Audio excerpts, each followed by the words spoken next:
말씀 준비하면서 짧은 영상 하나 이렇게 촬영해 보았습니다. 보시고 말씀을 이어가겠습니다.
땅을 관리하듯 농사를 지어보면 왜 인생을 토양, 그 밭에 비유하는지 충분히 이해가 됩니다.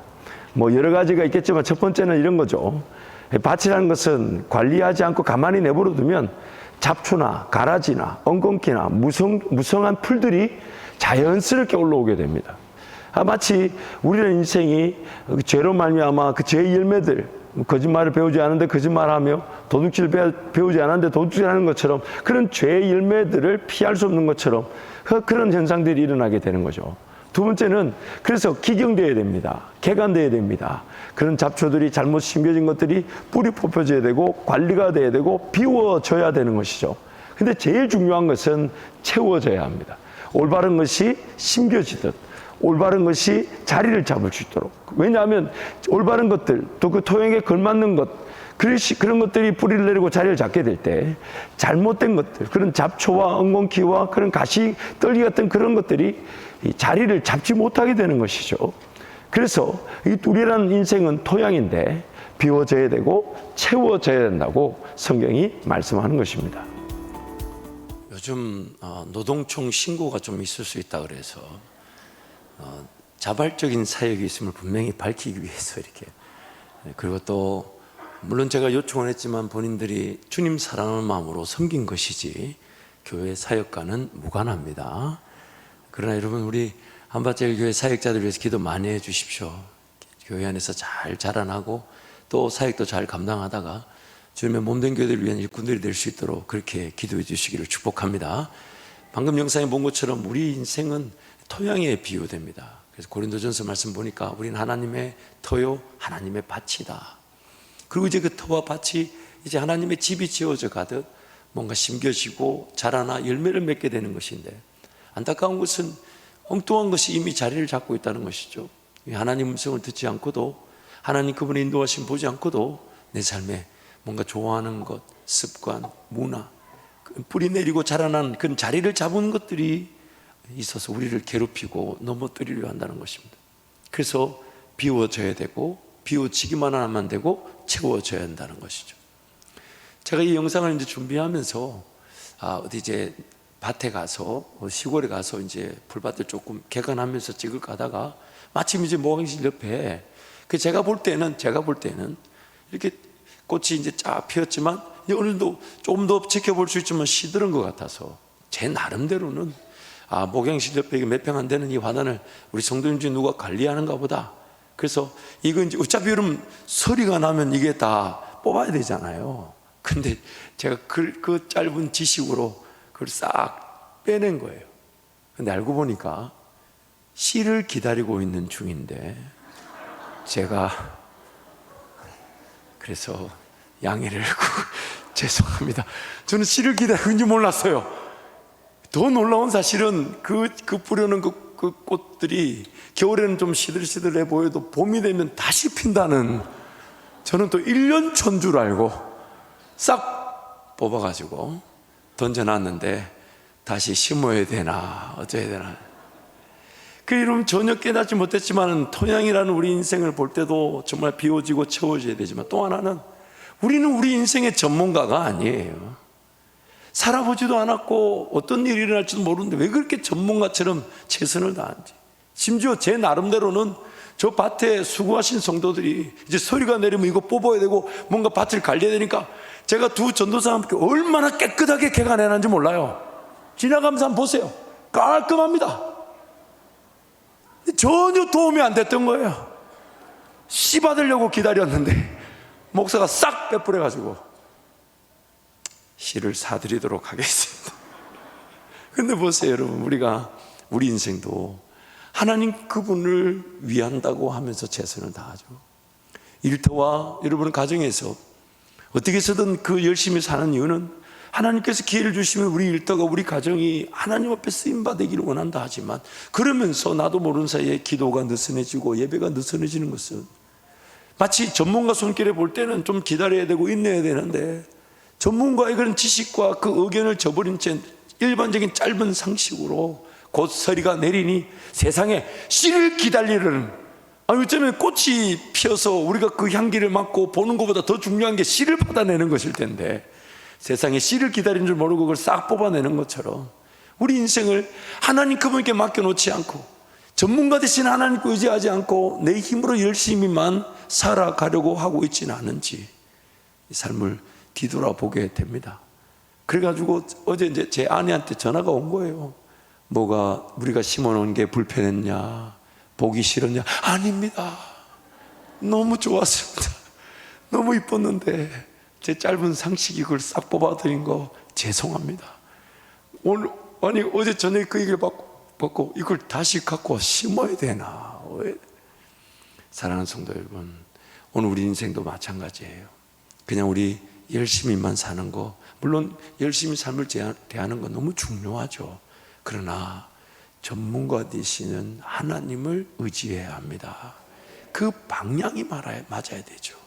그래야 올바른 방향이, 올바른 최선이 올바른 열매를 거두게 될 것이니까 특히 오늘 말씀을 통해서 우리 인생을 제대로 이해하고 인생이 취해야 될 올바른 자세를 취하는 우리 성도들이 되시기를 축복합니다. 첫 번째로 이 비운다는 것은 깨끗해지는 것입니다. 비운다는 것은 깨끗해지는 것입니다. 디모데후서 2장 20절 21절 말씀 함께 선포합니다. 큰 집에는 금 그릇과 은 그릇뿐 아니라 나무 그릇과 질 그릇도 있어 귀하게 쓰는 것도 있고 천하게 쓰는 것도 있나니 그러므로 누구든지 이런 것에서 자기를 깨끗하게 하면 귀히 쓰는 그릇이 되어 거룩하고 주인의 쓰심에 합당하며 모든 선한 일에 준비함이 되리라. 하나님께서 사람을 창조하셨을 때 깨끗한 그릇으로 하나님을 아는 지식이 담겨질 기회가 되게 하셨습니다. 그래서 여러분, 우리 인생은요, 처음에 아담과 하와를 지었을 때 죄가 없는 그 깨끗한 그릇이었다는 거죠. 근데 그 그릇에 뭐가 담겨지냐? 하나님이 담겨지는 것입니다. 그 하나님이 담겨진다는 것은 하나님을 아는 것인데 그 하나님이 담겨질수록 우리 인생의 그릇은 더 풍요해지는 것이죠. 아, 하나님이 이런 분이시구나. 하나님이 이런 능력을 갖고 계시는구나. 하나님 나와 함께하고 계시는구나. 그것이 오늘 우리 인생을 더 건강하게 하고 안전하게 하며 더 풍요롭게 하는 하나님의 은혜인 것입니다. 하나님을 알고자 하지 않고 거절하고 불순종함으로 죄가 사람 안에 가득하게 되었습니다. 그래서 우리는 마치 토양처럼 기간되고 개운되고 깨끗이 잡초를 제거했더라도 여러분 저 땅 빈 땅으로 가만히 둬보면 어떤 일이 나냐면 심지도 않지만 또 잡초들이 또 나오게 됩니다. 우리도 마찬가지예요. 태어날 때부터 우리는 이미 죄라는 것이 우리 속에 가득합니다.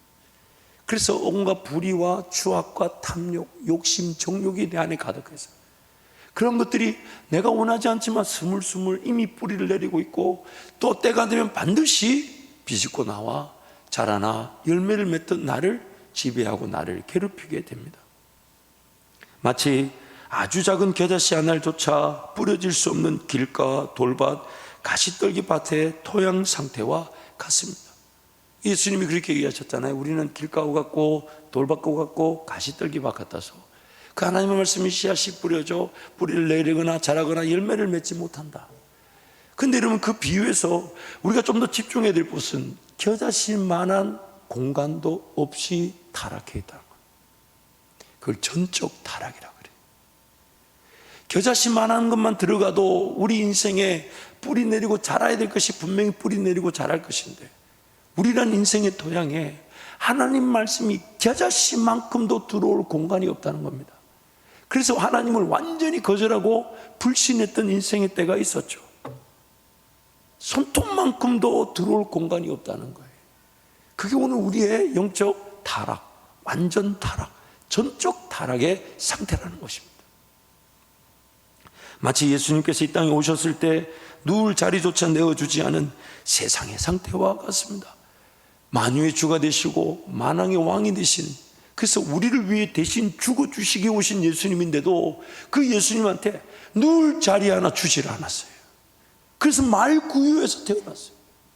이 넓고 넓은 세상에 수많은 사람들, 수많은 집이 있는데 그 누구도 예수님께 공간을 내주지 않는, 근데 그 공간을 내주지 않는 그 세상이 바로 우리의 영적 상황이라는 거예요. 예수님을 영접하려고 하지 않는다는 거예요. 마치 빛 대신 예수님이 오셨는데 어둠이 빛을 싫어하여 빛보다 어둠을 더 사랑하는 것처럼 자기 백성들이 어둠 가운데 있기 원하는 상태와 같습니다. 단순히 하나님을 거절하고 부인하고 따르지 않는 것뿐만 아니라 미워하기까지 합니다. 나를 지키기 위해서 내가 옳다고, 내 생각이 맞다고, 내 방법이 맞다고 하나님을 미워하는 겁니다. 거절하는 것입니다. 하나님의 자녀답게 살기 위해서는 비움이 필요합니다. 그래서 자기 부인과 죽음이 요구되는 것이죠. 뭔가 하나님이 은혜를 주시려면 내 삶에 공간이 있어야 될 거 아닙니까? 뭔가 하나님 나에게 기회를 주신다면 그 기회와 들어서 자리를 차지할, 그래서 하나님의 계획이 깨달아져야 될 시간이 필요한 것이고 하나님의 방법을 깨달을 기회가 필요한 것이죠. 그래서 하나님을 자꾸 구하는 것입니다. 왜냐하면 하나님 나에게 주실 은혜는 하나님 나에게 비워진 그 공간에 하나님의 지혜를 담아주시고 하나님의 경험을 담아주시고 하나님의 방법을 담아주시고 하나님의 능력을 담아주실 것이니까. 그래서 오늘 나는 비움이 필요한 건데 너무 안타까운 거는 겨자씨만한 공간조차도 없다는 겁니다. 마땅히 영접해야 될 그 하나님을 영접할 누울 자리조차 주지 않는다는 거예요. 심지어 내 본성이 그 하나님의 방식을, 하나님의 지혜를 싫어한다는 거예요. 멀리한다는 거예요. 깨끗한 그릇으로서의 비움은 토양을 개간하고 기경하는 것과 같습니다. 즉 죄인됨을 인식하여 고백하고 하나님의 긍휼과 자비를 구하는 것입니다. 그래서 구원의 역사가 일어날 때 제일 먼저 일어난 일이 나는 죄인입니다. 나는 죄인입니다. 그 토양에 그 기경이 일어나기 시작하는 거죠. 들썩이기 시작하는 거죠. 잘못된 것들이 뿌리를 내리고 있고 내 삶에 잘못된 문화와 습관들, 내 인생관, 잘못된 내 시간관, 물질관, 가치관 이런 것들이 꽉 자리를 잡고 있는데 예수 그리스도께서 대신 죽어주심으로 농부 대신 하나님이 내 땅을 합법적으로 자기 땅으로 삼아주셨어요. 나란 토양은 원래 죄로 말미암아 세상에 팔려버렸어요. 마귀에게 완전히 기속되어 버렸어요. 그래서 요한복음 8장 말씀에 예수님이 뭐라냐면 너희는 마귀의 자식이었다고, 마귀의 것이었다고. 근데 예수님이 우리를 위해 죽어주심으로 나라는 토양, 나라는 인생의 토양이 하나님의 땅으로 기속되어졌어요. 그래서 하나님의 자기 땅이라고 딱 찾고 보니까 그 잡초들이 가득한 거예요. 그걸 이제 기경하기 시작하는데 그 기경의 첫 번째 반응이 뭐냐? 나는 죄인이라는 것입니다. 나는 죄인이라는 거예요. 죄인임을 인식하고 고백한다는 것은 자신은 아무것도 아니며 자기 스스로 아무것도 할 수 없다는 것을 뜻합니다. 여러분, 죄인임을 고백한다는 것은 첫 번째는 죄라는 것이 내 속에 가득 자리 잡고 있어서 나를 다스리고 있다는 겁니다. 내가 죄를 이기지 못한다는 겁니다. 또한 어떤 죄가 힘을 발휘하여 또 내 삶 가운데 옛날에 한번 안 해봤던 거짓말 도둑질을 또 하게 만들 것이고 평생 지어보지 못했던 죄를 또 짓게 만들 수가 있습니다. 그 죄라는 것이 내 안에 도사리고 있어서 끊임없이 나를 다스리고 지배하여 나를 넘어지게 하고 나를 쓰러지게 하는 그 죄가 나를 다스리고 있기에 죄인임을 고백하는 것입니다. 그래서 우리가 그렇게 고백하는 거죠. 나는 아무것도 아닙니다. 그리고 나는 아무것도 할 수가 없습니다. 그게 죄인됨에 마땅한 고백이라는 거예요. 그래서 오늘 본문 7절 8절 말씀 우리 함께 선포합니다. 오히려 자기를 비워 종의 형체를 가지사 사람들과 같이 되셨고 사람의 모양으로 나타나사 자기를 낮추시고 죽기까지 복종하셨으니 곧 십자가에 죽으심이라. 너희 안에 이 마음을 품어라. 곧 그리스도 예수의 마음이니 그는 근본 하나님의 본체시나 하나님과 동등됨으로 여길지 아니하시고 그리고 자기를 비워 종의 형체를 가졌다. 영어로 보니까 He made himself nothing by taking the mind of servant. 종의 마음을 가지는 것으로 자기 스스로가 아무것도 아닌 것처럼 만들었다는 겁니다. 예수님이 지금 그렇게 하신 이유는 다름 아닌 하나님의 구원의 은혜가 담겨질 수 있도록, 하나님의 그 십자가와 부활의 은혜가 예수 그리스도라는 그 토양에 심겨질 수 있도록, 그리고 그 부활의 열매가 맺혀지게 될 때 저와 여러분이 살아나게 될 것이니까. 그래서 예수님이 그 마음을 가지셨다는 거예요. 철저하게 자기를 비워 종의 형체. 무슨 말입니까? 나는 종입니다 라는 말은 내 인생이 내 것이 아니라 누구 것이라고요? 하나님 것입니다. 그래서 종이 취하는 자세는 나는 아무것도 아닙니다. 난 아무것도 할 수가 없습니다. 하나님 말씀하십시오. 제가 듣겠습니다. 하나님 말씀하십시오. 제가 듣겠습니다. 그래서 한번 따라할까요? 나는 아무것도 아닙니다. 아무것도 아닙니다. 아무것도 할 수가 없습니다. 아무것도 할 수 없습니다. 요한복음 5장 30절 우리 예수님의 말씀인데요, 함께 선포합니다. 내가 아무것도 스스로 할 수 없노라. 죄도 없으신, 죄인도 아니신 예수님이 하나님의 은혜가 담겨지기 위해서 예수님이 취하신 자세, 즉 나는 아무것도 할 수가 없습니다. 그렇다면 죄인인 우리가 하나님의 은혜가 담겨지는 그릇이 되기 위해서는 죄인도 아니신 예수님의 고백을 마땅히 취해야 되지 않겠습니까? 그래서 제가 한 가지 더 했는데 한번 따라할까요? 나는 아무것도 아닙니다. 나는 아무것도 할 수가 없습니다. 나는 아무거나 해서는 안 됩니다. 지나고 보니까 차라리 그거 하지 말았어야 되는데, 차라리 그거 투자하지 말았어야 되는데, 차라리 거기에 시간 쓰지 말았어야 되는데, 오늘 내가 죄인임을 고백하며 나는 하나님의 종입니다, 이것이 비단 내 인생에 뭔가 속박이 되는 것처럼 보여도 삶이 안전할 수 있는 유일한 길입니다. 하나님의 은혜를 부어주시기 위해 오늘 내 인생의 그릇이 깨끗하게 비워져야 되는데, 그 깨끗하게 비워지기 위해서 그 그릇으로서 예수님처럼 고백할 수 있는 것은 나는 아무것도 모릅니다. 나는 아무것도 못합니다. 난 아무것도 아닙니다. 그것이 오늘 나의 마땅히 종으로서 취할 자세, 즉 비움의 은혜가 되는 것이죠. 그래서 그 비움을 통해 하나님의 은혜가 이제 담겨지게 되는 것입니다. 두 번째로, 이 채운다는 것은 하나님이 담겨지는 것입니다. 하나님이 담겨진다는 것은 하나님의 형상으로서 사람 안에 하나님으로 채워지는 것입니다. 마치 장갑에 손이 채워질 때 올바른 기능과 건강한 역할을 감당하듯 하나님의 형상으로서의 사람 안에 하나님이 채워져야 하는 겁니다. 여러분, 장갑을 보십시오. 그 장갑이 비워져 있어야 들어가야 될 손이 들어갈 수 있는데, 오늘 우리의 영적 형편은 그 장갑이라는 형상을 닮은 우리에게 엉뚱한 것이 꽉 들어가 있어요. 그래서 겉으로 볼 때는 장갑 안에 뭔가 손이 차 있는 것처럼, 다 차 있는 것처럼 보이지만 아무런 기능을 할 수가 없습니다. 그래서 이 아무런 기능을 할 수 없다는 것을 성경이 뭐라고 표현했냐? 너희는 죄와 허물로 죽었다. 살아있는 것처럼 보이나 죽은 자로다. 아무런 기능을 할 수 없는 거예요. 그러니까 이제 그 안에 가득 찬 그 죄의 열매들, 죄의 뿌리들, 이런 것들이 빠져나와야 성령이 들어가시게 되니까, 그래서 비워져야 되며 또한 채워져야 하는 것이죠. 채워져야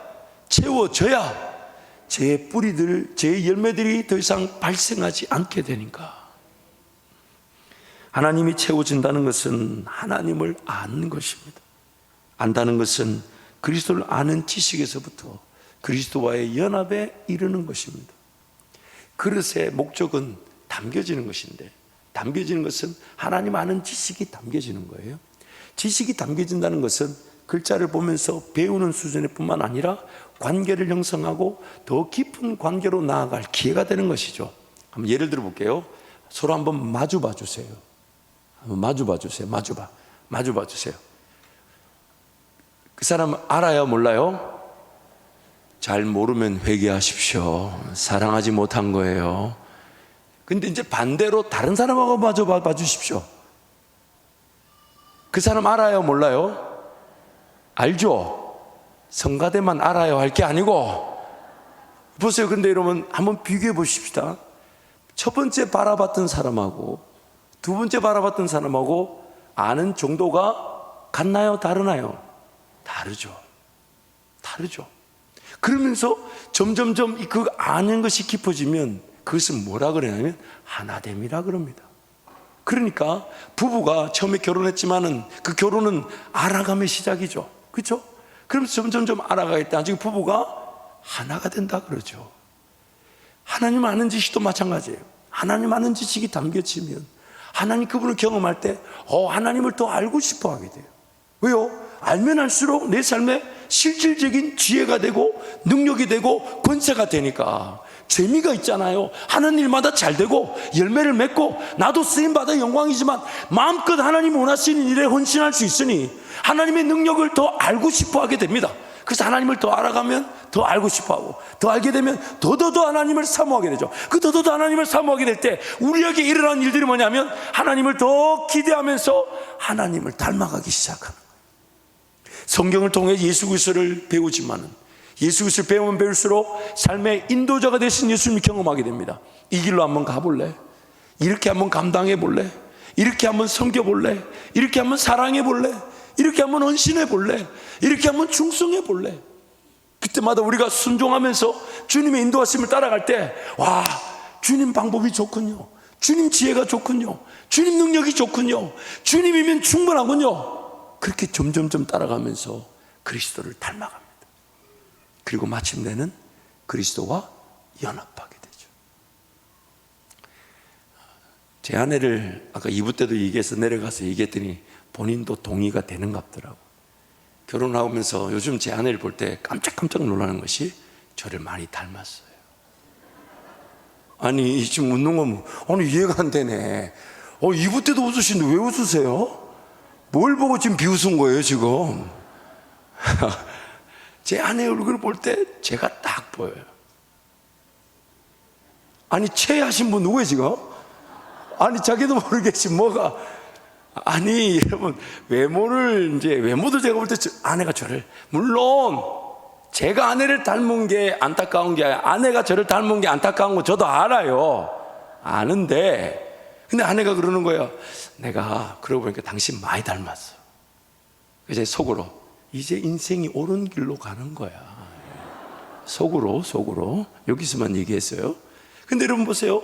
부부가 그 생각하는 거, 말하는 거, 행동하는 거, 결정하는 거, 선택하는 거 그것이 서로 닮아갈 때 나중에 부부가 더 하나가 되죠. 그런 원리처럼 그리스도를 알아가고 배우고 따르고 그러면서 닮아갈 때 우리가 그리스도와 연합하게 되는 것입니다. 그리스도를 아는 지식의 충만 정도가 그리스도를 따라 살아가는 삶의 정도를 나타내며 궁극적으로 내가 사는 것이 아닌 그리스도가 사는 것입니다. 그래서 예수 그리스도를 배우고 알아갈 때 이렇게 한번 해봐야 되겠다. 저렇게 한번 해봐야겠다. 근데 뜻밖의 일이 잘 해결되고 큰 성과와 열매가 나타날 때 그 일을 계획하고 진행했던 본인부터 뭐라고 얘기하냐면 이건 내가 한 것이 아니라 예수께서 가르쳐 주신 것이다. 그래서 나는 새벽에 잠깐 기도하다가 생각난 것뿐이었다. 근데 그걸 한번 순종해 봤더니 일이 되더라. 이건 나에게서 시작된 게 아니야. 내 안에 사시는 예수로부터 시작된 것이.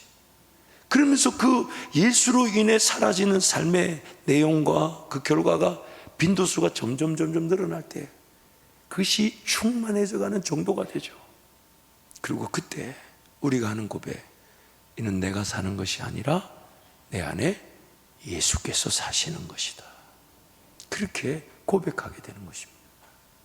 내가 아닌 그리스도께서 사심은 성령의 인도하심을 받는 지배에 따른 삶으로 성령 충만의 정도인 것입니다. 그래서 성령 하나님은 지금 예수 음성을 우리에게 생각나게 하시고 예수가 목자 되시는 그 길을 성령께서 우리로 하여금 보여주시고 따르게 하시고 이끌어 주실 때에 내가 성령 하나님을 얼마나 인정하는가, 내가 성령의 지배를 얼마나 받는가, 그것이 바로 성령 충만이라는 거예요. 외적으로 가시적으로 나타나는 방언이든 예언이든 치유든 기적이든 이 모든 것들도 성령 충만의 현상이지만 그것은 내가 성령의 지배를 받는 한 부분이거나 시작에 불과한 겁니다. 성령 충만이라는 것은 내 삶에, 예를 들어 내 생각 안에 성령 하나님을 얼마나 인정하고 있는가, 그때 그 순간에 성령을 얼마나 사모하고 기다리고 따르고자 했는가, 내 계획과 내 방법이 아닌 성령의 계획과 방법이 인정되었는가, 결국 그것이 다스림의 영역으로 바뀌어지게 되죠. 가만히 두었으면 내 계획과 내 생각과 내 방법대로 그냥 진행했다면 내가 주인인 것처럼 다스림의 영역으로 이끌어갔을 것인데, 성령 하나님, 이때는 무슨 말하는 게 좋을까요? 이 사람한테 내가 어떻게 대하면 좋을까요? 이건 어떻게 감당하면 좋을까요? 어떤 지혜가 있나요? 지금 이런 열매가 맺었어요. 하나님, 이거 어디다 쓰면 좋나요? 저는 또 어떤 길을 걸어갈까요? 할 수만 있다면 매 순간순간 어떤 영역이든 어떤 상황이든 어떤 환경이든 어떤 결정이든 어떤 선택이든 하나님을, 성령 하나님을 인정하고 그분의 다스림을 받고자 할 때 그 다스림의 영역이 얼마나 가득한가, 그게 성령 충만인 것입니다. 그래서 성령 충만은 다른 말로 성령 지배라고 합니다.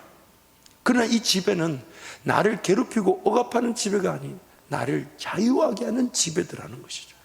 그래서 구약 성경에 자기 땅을 잘 관리하며 그것에 가족들을, 자녀들을 지켜내야 되는데 자기가 지혜가 부족하고 인해서 자기 땅을 잘 관리하지 못해서 기업으로 받은 땅에서 유리방랑하며 자녀들 잃어버리고 가족이 위험에 처했을 때 어쩔 수 없이 살아야 되니까 누군가의 종으로 들어가게 되죠.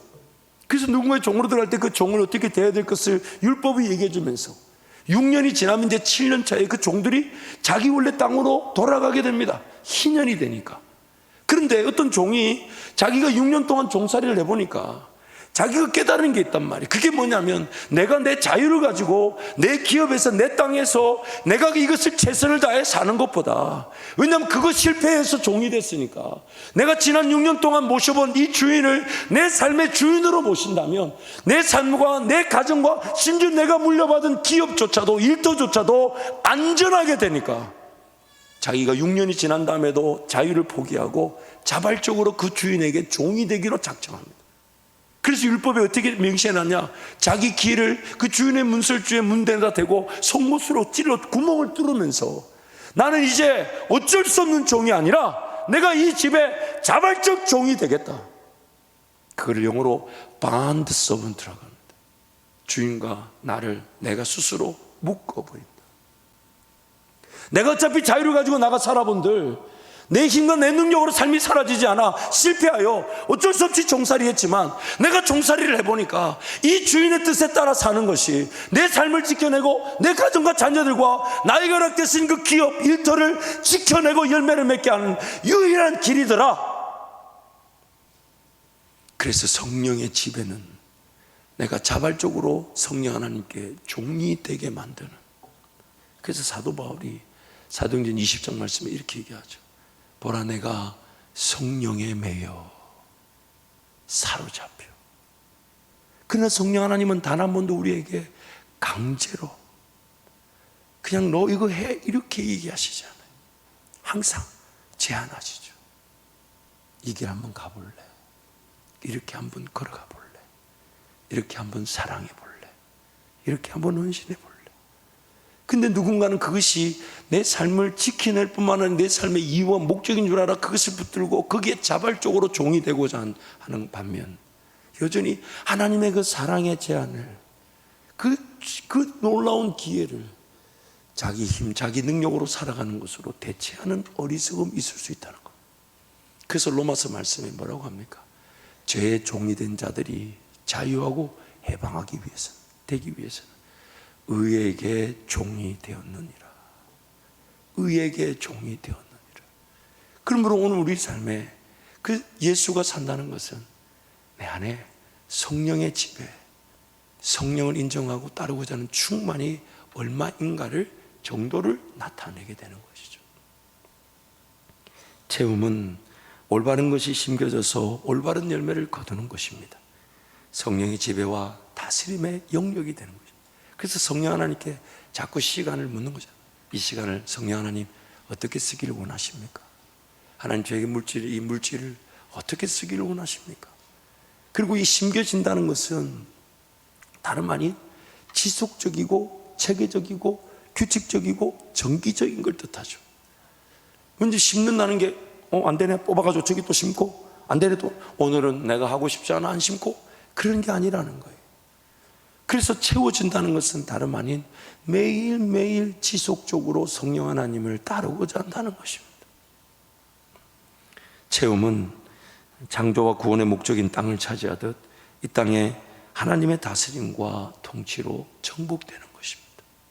그래서 겨자씨 하나밖에 안 되지만 심겨지면 그게 나무가 되어 큰 가지들을 이루고 공중의 새가 깃들게 될 때 더 중요한 것은 그 큰 나무로 인하여 그 땅에 잡초들과 죄의 뿌리들과 쓴뿌리들이 자리 잡지 못하게 되는 토양이 된다는 것입니다. 그래서 올바른 것이 지속적으로 정기적으로 지켜질 수 있도록, 자랄 수 있도록 성령께서 우리에게 은혜를 베풀어 주시는 것이죠. 그래서 채움의 은혜를 사모하는 겁니다. 신앙생활도 마찬가지예요. 그냥 단순히 한번 왔다 갔다가 내 하고 싶을 때 가고 하고 그러면 그것이 자랄 기회가 없죠. 언제 자랍니까? 내 하고 싶을 때 하고 내 필요할 때 한다면 그것이 자라나 정말 내 삶에 끊임없이 일으키는 문제와 어려움들을 제거하는 나무가 돼줘야 되는데 나무가 될 시간이 없어요. 자기가 뿌리 뽑아들고 옮겨다니 여기 심었다가 저기 심었다가 이 일했다가 저 일했다가 오늘 기분 좋으니까 한번 목사 보러 갔다가 오늘은 기분 안 좋으니까 그냥 가. 오늘 우리 김 목사 얼굴이 보고 싶네 오갔다가 또 그 다음 주는 안 오고. 물론 그런 성도는 우리 교회 안에 없어요. 근데 심겨지고 자리를 잡는다는 것은 그것이 내 삶의 중심으로 세워져 간다는 것이. 그래서 세 번째, 비움은 채움이고 채움은 비움입니다. 깨끗해지면 주인의 쓰심에 합당하게 되어 담겨져야 할 것이 담겨지게 됩니다. 비움은 채움의 시작입니다. 그래서 오늘 이 그릇이 깨끗하기만 하면 주인은 항상 이 그릇을 쓸 기회를 엿보죠. 깨끗하니까 기억해 두었다가 다음에 손님이 오면 정말 귀한 걸 담아서 드려야 되겠다. 근데 비워져 있지 않으면 채워질 수가 없는 것이니까. 그래서 항상 비워져 있어야 돼. 정말 내 시간이 하나님이 쓰실 시간이 될지, 내 물질이 하나님이 쓰실 물질이 될 수 있을지 항상 하나님 앞에 먼저 내어드리는 겁니다. 먼저 맡겨드리는 거예요. 물론 우리 먹어야 될 거, 입어야 될 거, 마셔야 될 거 모르시지 않아요. 그러나 이미 물질들은 하나님이 나에게 그 삶을 돌보는 것으로만 쓰여지는 것이 아니라 하나님 나라를 위해 쓰여질 수 있도록 주신 것이니까. 만약 하나님 나라를 위해 쓰여질 만한 물질이 없다면 여러분 빨리 과도기를 보내야 돼요. 허리띠를 졸라매고 먹는 거를 마시는 거 입는 걸 줄여서라도 하나님 나라 그 목적에 따라 사는 삶이 되어야 되지 평생 먹는 것 때문에 허덕거려서는 안 되는 것이죠. 그래서 오늘 나에게 주신 물질로 먼저 구별해 놓는 겁니다. 비우는 거예요. 내 권리, 내 생각, 내 계획을 내려놓는 겁니다. 이 물질 하나님 어디 쓰시든지 이 시간 어디 쓰든지 써주십시오 라고 물으면서 써야 되는 것인데 그렇게 먼저 내어드림이 비움이 없으니 채워지질 않는 거예요. 다시 한 번 더요. 쉽게 적용해 볼게요. 하나님 여러분에게 은혜를 주신다 할 때, 하나님 여러분에게 먼저 은혜를 주신다 할 때 여러분이 이미 받은 시간과 물질이 구별됨 없이 그 필요한 물질과 시간을 다 줘놓고, 복을 줘놓고 섬김의 기회, 은심의 기회를 보여주신 적이 있습니까? 그렇게 하면 자식 망하죠. 망하죠. 항상 나는 부족하고, 나는 모자라고, 내 시간 여유도 없고 물질도 없는데 하나님은 가자 하십니다. 왜요? 뭘 물으시는 겁니까? 뭘 물으시는 겁니까?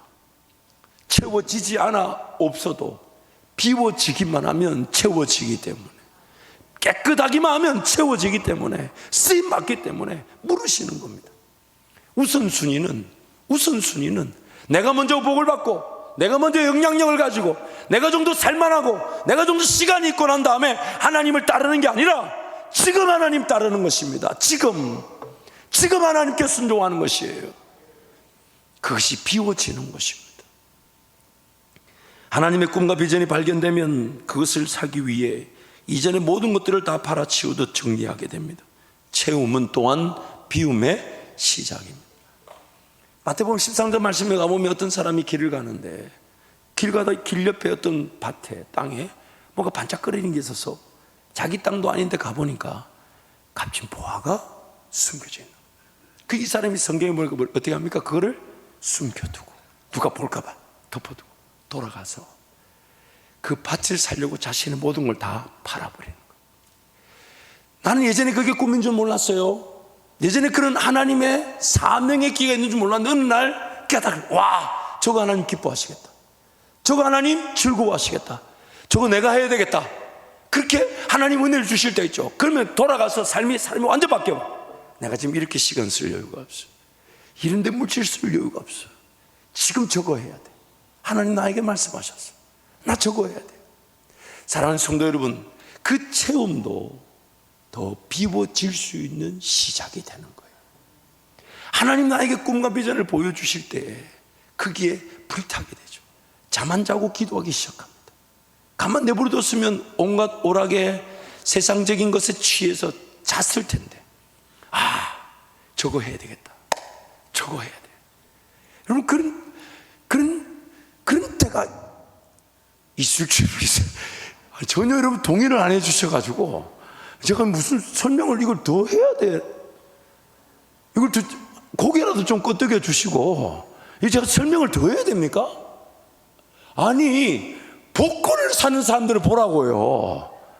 확실히 믿고 사요. 얘가 적절하지 않네. 정말 내가 이거 좋다, 이거 즐거운 일이다, 나 이거 하고 싶다, 그럴 때 있잖아요. 아니, 그게 취미든 습관이든. 그러면 그냥 가만히 내버려뒀으면 그 돈이 사라지고 말았을 텐데, 그 좋아할 만한 그 일을 위해 예전에 겉으로 쓰여지던 것들이 다 그 일을 위해 전력 질주하게 됩니다. 하나님의 꿈과 비전이 나에게 채워지면 내가 또한 비워지고 정리되고 죽이고 부인하는 은혜가 누려지게 되는 것이죠. 자기 부인과 죽음도 예수를 따르는 것으로 가능합니다. 자기를 부인하고 죽이게 되면 예수 따름, 즉 더욱 부활의 은혜를 누리게 됩니다. 비움은 채움입니다. 그래서 내가 날마다 하나님, 나는 아무것도 아닙니다, 나는 아무것도 할 수 없습니다, 아니 아무거나 해서는 안 됩니다 라고 하나님의 은혜를 구했더니 하나님이 뜻밖의 만지시고 위로해 주시고 격려해 주시고 또한 헤쳐나갈 길을 보여주시고 지식을 주시고 능력을 주시니 내가 부인되고 내가 죽어진 그 기도와 예배의 자리가 나를 살리는 은혜의 체험의 자리가 된다는 것입니다. 성령으로 충만하게 되면 죄와 사망의 법에서 해방되게 됩니다. 죄와 사망의 법에서 해방되면 더욱 성령 충만해지게 됩니다. 채움은 비움입니다. 어떻게 죽여야 될지, 어떻게 버려야 될지 우리는 사실 잘 몰라요. 그래서 성령 하나님을 따라가다 보면 전혀 엉뚱한 방향으로 가는 것 같은데 나중에 가러가 보니까 내가 죽이고 포기하고 정리해야 될 것들이 싹 사라지고 오더라. 싹 사라지고 오더라. 예전에 술을 못 끊은 장로님이 한 분 계셨었어요. 근데 그 장로님이 술을 못 끊으니까 늘 예배 시간마다 부담이에요. 그 어느 날 이제 전도사 설교 듣고 저를 붙잡고 신세 한탄을. 이거 어떻게 하면 좋겠냐. 그런데 옆에 권사님 뭐 한숨만 쉬고 계시고. 그래서 제가 물었어요. 이 동네에 오래 사셨고 몇 대째 이 동네 유지로 사셨는데 술을 먹었으면 이게 분명히 소문이 났을 텐데 어떻게 소문이 안 나냐 그랬더니 까만 봉지에만 싸서 숨겨서 먹었다더라. 그리고 한 번 사러 간 술집은 2번 안 가고, 그러다 보니까 이제는 2시간 3시간 차를 타고 와서 사온대요. 그리고 새벽에 한 2, 3시쯤에 아무도 없을 때 몰래 집에 들어와서 그 베란다를 보여주는데, 베란다 보니까 밖에서는 안이 안 보이는 그 썬팅이라 그러나요? 그걸 다 해놓고 거기 작은 냉장고에 그 소주를 다 넣고 열쇠로 잠가놓고 거기서 몰래 드셨다는 거예요. 그래서 제가 참 그거 어지간해서는 안 해야 되는 건 알지만 본인 물론 여러분 술 먹는다고 지옥 가는 거 아니에요. 일단 술 드시면서 교회 오는 게 더 중요합니다. 술 드시면서 장로하신 분도 있는데 뭐 어쨌든 너무 힘들어하시니까 제가 가만히 듣다 저도 모르게 뭐라고 얘기했냐면, 장로님 그거 쭉 드세요. 왜냐면 장로님 술 드시는 것 때문에 누가 신앙을 저버리거나 신앙을 오해하거나 그런 일도 없고, 뭐 권사님 한 분만 힘드니까 권사님 그러지 마시고 다음날 콩나물국 끓여 드시고 자유하게 해드리라고. 너 들킨 것도 아니고 뭐 저렇게 드신다면 뭐 사역에 방해되는 것도 아니고 본인만 좀 힘들지 누가 시험 들 것도 아니고 안 끊어진다도 어떡하겠어요. 쭉 드시라 하세요 했더니 권사님이 완전 쌍심질 키고 저를 쳐다보고, 전도사 왔으면 그걸 단방에 끊어지면 영권을 발휘하고 기도를 해야 되지 이거를 쭉 먹으라 마시라 그러니까. 근데 그 장로님이 은혜를 받으셔가지고 그날 밤부터 소주를 한 병 드시던 걸 3병을 드시고 뭐 무슨 생각하시면 은혜를 받았다는 게 무슨 생각하시는 거예요? 은혜를 받아가지고 3병 먹던 거 5병씩 먹고 권사님이 막 저만 보면 째려보고 막 책임지라는 거예요. 근데 장로님은 저만 보면 할렐루야 아멘이야. 근데 이분이 절대로 금요일부터는 안 드십니다. 왜? 주일날 냄새 날까봐. 그러니까 정해진 시간에 절대 누구한테 실망되면 안 해요. 그러던 어느 날 거의 뭐 장로님 표현이에요. 니나노 하면서 마셨대. 니나노 릴리리야 그 장로님 표현이에요. 그러면서 마시는데 어느 날 탁 창밖을 보니까 햇볕도 좋고 그래가지고 이게 술을 딱 사와가지고 이제 한 병 딱 따가지고 이게 딱 한 잔 마시고 있는데 어느 날 갑자기 이런 생각이 들어옵니다. 나 지금 뭐 하고 있노?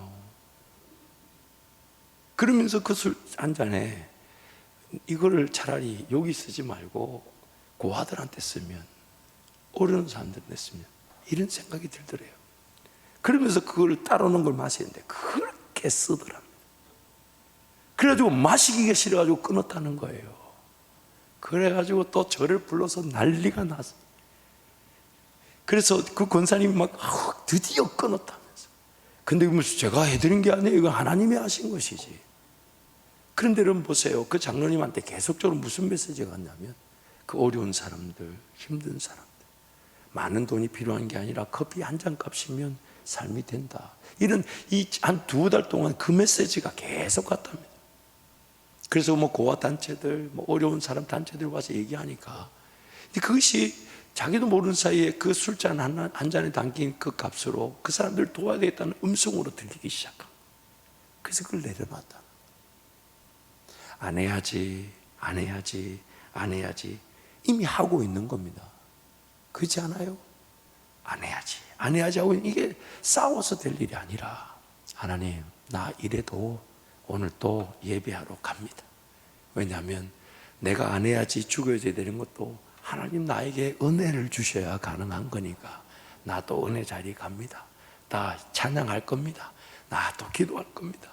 왜냐하면 내가 채워져야 될 것이 채워지면 다른 공간에 자리 잡고 있던 것들이 밀려나가기 시작하죠. 밀려나가기 시작하죠. 끝내는 올바른 것이 자리 잡게 되면 예전에 그토록 버리고 죽이고 싶었던 것들이 정리되기 시작하는 거예요. 그래서 생명의 성령의 법을 따르면 죄와 사망의 법에서 해방된다고 말씀하시는 거예요. 그래서 여러분 오늘 우리 예배 자리 달려 나왔으니 비록 모자라고 부족하고 아직 하나님 잘 모르겠고 어떻게 해야 될지 괜찮아요. 괜찮아요. 그저 하나님 바라보시면서 하나님을 기대하십시다. 하나님을 기대하십시다. 하나님은 나를 고쳐 주실 것이고 나를 회복시켜 주실 것이고 나에게 은혜를 베풀어 주실 거니까. 말씀을 정리하겠습니다. 그래서 하나님 우리에게 은혜의 방편으로 2가지를 주셨는데, 첫 번째는 기록된 말씀이고 두 번째는 기도죠. 기록된 말씀은 비움의 역할도, 비움의 은혜도 주지만 또한 체험의 은혜 쪽이 더 강조됩니다. 왜 그런가 하면 기도하고 비교해 보면 알 수가 있어요. 여러분, 만약에 이 기록된 말씀, 즉 모세 이야기, 요셉 이야기, 다윗의 이야기, 이런 이야기들이 있는데 이 기록된 것이 없다면 내가 기도하는 자리에서 이 요셉 이야기, 다윗 얘기를 다 깨달을 수 있을까요, 없을까요? 있을까요, 없을까요? 없죠. 불가능하죠. 그러나 이 말씀을 주신 이유는 반드시 필요하기 때문에 주신 건데, 기록되지 않았으면 오늘 우리는 기도의 자리에서 이런 걸 다 깨달을 수가 없어요. 그래서 하나님이 기록된 말씀을 주셨으니 이 기록된 말씀을 우리가 들어야 되고 알아야 되고 배워야 될 체험을 위한 역할이 더 많다고 봐야 되고, 기도는 비우는 거죠. 욕심이었구나, 정욕이었구나. 그래서 주님도 사모하고 주님도 바라고 주님께 내어드리고 주님께 맡겨드리고 주님을 기다리고 주님을 신뢰하고 주님을 따라가려고 하는, 그래서 말씀과 기도가 그 비움과 체험의 언어가 균형을 맞추게 되어 있는 거예요. 그래서 말씀을 읽으면요, 기도의 자리로 달려가게 되고요, 기도하면 또 말씀을 들으러 가게 됩니다. 그때 우리는 비워질 것이, 죽어야 될 것이, 부인되어야 될 것이, 정리될 것이 싹 정리되고 또한 채워지는 거죠. 하나님의 말씀이, 하나님의 꿈이, 하나님의 비전이, 걸어갈 길이, 지혜가, 지식이, 방법이, 권능이, 능력이, 권세가, 힘이 그렇게 하나님께서 부어주시는 것이죠. 그 부어주신 걸 따라가면 더 비워질 걸 사모하죠. 더 내어드리죠. 더 맡겨드리죠. 더 하나님이 일하시도록. 그때 그것을 바로 예배라고 하는 것입니다. 예배라고 하는 것이. 우리 성도들을 축복합니다. 하나님은 오늘 이 땅에 호흡이 있는 그날까지 우리를 통해 영광을 받기를 원하십니다. 마치 주인이 쓰시기에 합당한 그릇처럼 우리를 찾고 계십니다. 그래서 비워지면 쓰임 받습니다. 채워지면 더 비워지게 되고 더 담겨지게 되어서 하나님의 영광을 보게 될 것입니다. 자, 한번 통성으로 같이 기도할까요? 은혜를 사모하십시오. 하나님, 나에게 채워주십시오.